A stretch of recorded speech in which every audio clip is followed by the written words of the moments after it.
Kimakuli YouTube channel.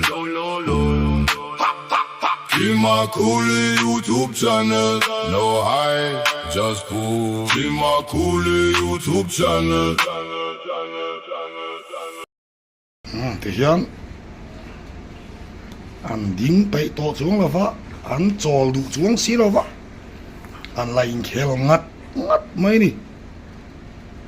parda cara thế nên thì vel chỉ đó ô ê anh lại xe ngắt ngắt mấy nè anh chào to nè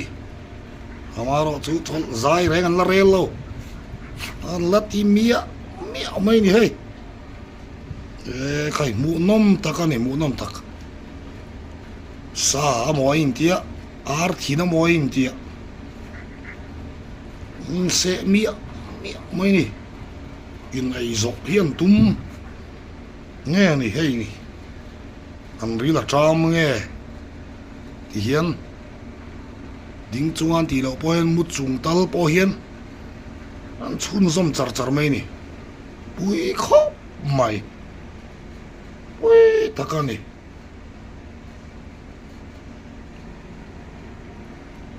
tingnan na ng chol soka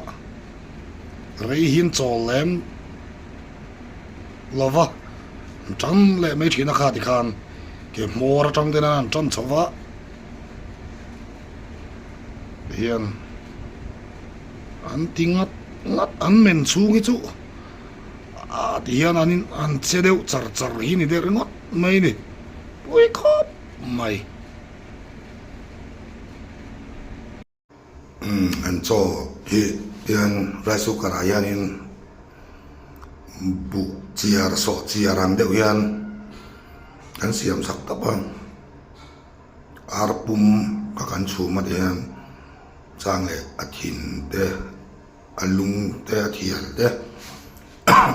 anh khác về rất sâu đen cho anh để hàng siam rùa là in chú đều anh cho kèn lâu gió anh in chú trang cái chú hôm về dạo dạo thì nào thời đó thì cho nên em thì anh in về đều ta ngay về dạo dạo thì ở trên thì buổi ngay xuống lâu sản phẩm cho năm rồi chú mi kaya nga sahi kan mulian daw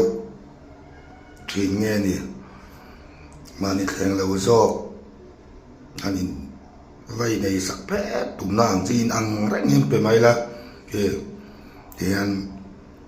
grupo yan anaw cho kaya nga mutay daw tat sina yan tezok yan